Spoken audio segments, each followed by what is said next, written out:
दिवाली छठ के बाद हो, हमारा हम लोगों का और हमारे राष्ट्रीय अध्यक्ष का जो पार्टी का और राष्ट्रीय अध्यक्ष का जो स्टैंड है कि अब हम लोगों ने नक्सल पर भी कंट्रोल कर लिया है, हमारे यहाँ लॉ एंड ऑर्डर भी अच्छा है।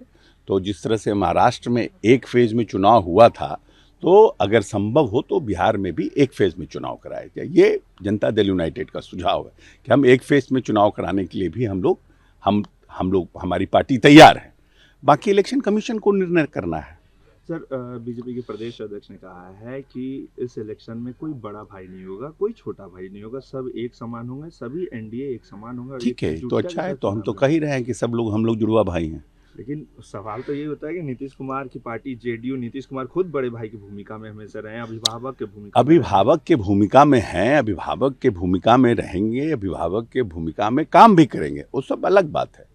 लेकिन ये जो एक नैरेटिव सेट किया जाता है मीडिया में कि कौन बड़ा है कौन छोटा है, तो जो वर्कर होता है उसको लगता है कि हम छोटे भाई हैं, हम बड़े भाई हैं। तो इस तरह से उस नैरेटिव को ख़त्म करने के लिए कि हम लोग सब बराबर हैं। उन्होंने ये भी कहा है कि जो चुनाव के दौरान जो मतदान होंगे, जो मतदाता हमारे होंगे, उसमें पर्दा नशीं जो महिला होंगी उसके लिए महिला अधिकारी हों और उनकी अच्छे से जांच पहचान हो, ताकि नहीं, ये कभी कभी देखा गया है कि बहुत से जगहों पर लोकसभा चुनाव में भी देखा गया है कहीं कहीं कि उसका लोग कुछ न कुछ पार्टियां जो है उसका राजनीतिक फायदा उठा लेती हैं। तो इसलिए कहा गया है कि वोट के समय में कम से कम चेहरे का आइडेंटिफिकेशन। जेडीयू भी इस बात से इत्तेफाक रखती है। है? जेडीयू भी इस बात से तो अपनी बात तो जदयू ने कह दिया है इलेक्शन कमीशन को ना, अपनी बात तो जदयू ने इलेक्शन कमीशन को कह दिया है। प्रधानमंत्री मोदी ने कहा है कि राजद और कांग्रेस दोनों ने बिहार को शिक्षा व्यवस्था से दूर रखा है, बिहार के युवाओं को शिक्षा से दूर रखा है, और एक राहुल गांधी जो जननायक की उपाधि चोरी करना चाहते हैं। देखिए, जननायक तो कर्पूरी ठाकुर है और जनता ने उनको जननायक की उपाधि दी है। कोई ऐसा नहीं कि कोई पॉलिटिकल पार्टी ने कोई बैठक करके कर दिया, कोई ऑर्गेनाइजेशन ने उनको जननायक दे दिया। जननायक जनता ने बनाया। लोकनायक जयप्रकाश जी को जनता ने बनाया।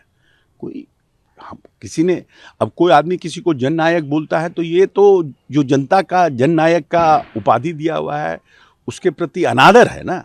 लेकिन कांग्रेस तो कह रही है कि प्रधानमंत्री और बीजेपी डिसाइड नहीं ना करेगी कोई जननायक।